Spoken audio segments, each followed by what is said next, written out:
2020 election live updates.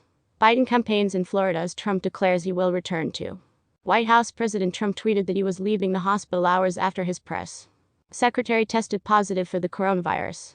Joe Biden is traveling to the Sun Belt, taking his campaign to states where new polls show him ahead. As Joseph R. Biden Jr. left Delaware on Monday morning for a campaign swing to Miami, he faced questions about how President Trump had behaved since becoming infected with the coronavirus, and about what precautions should be taken for their next debate.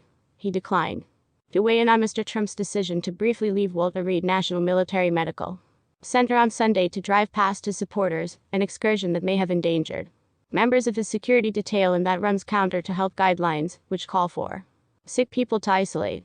"I'll leave that to the docs to talk about," Mr. Biden told reporters. Asked what precautions he would like to see for the next presidential debate, which is scheduled for October 15 in Miami, Mr. Biden said that he would follow the advice of experts. "Listen to the science," he said. "I'll do whatever the experts say is the appropriate thing to do," he said. At one point, his wife, Jill Biden, physically pulled Mr. Biden a few feet back when he got too close to the news media. Mr. Biden will make a concerted push in the Sun Belt this week, as his rival remains off the campaign trail. On Monday afternoon, Mr. Biden visited the Little Haiti Cultural Center in Miami, where he appealed to South Florida's Haitian American community. "The Haitian community itself can determine the outcome of this election," he said.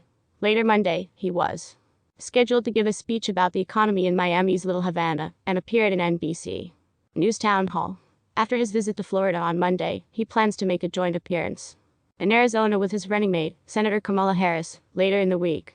The trips are a telling shift in geographic focus for the former vice president, who has largely concentrated his travel in the Midwest so far, and it comes as polls show that the traditionally Republican belt of states stretching from North Carolina down to Florida and across the South to Texas and Arizona has become increasingly competitive in the campaign.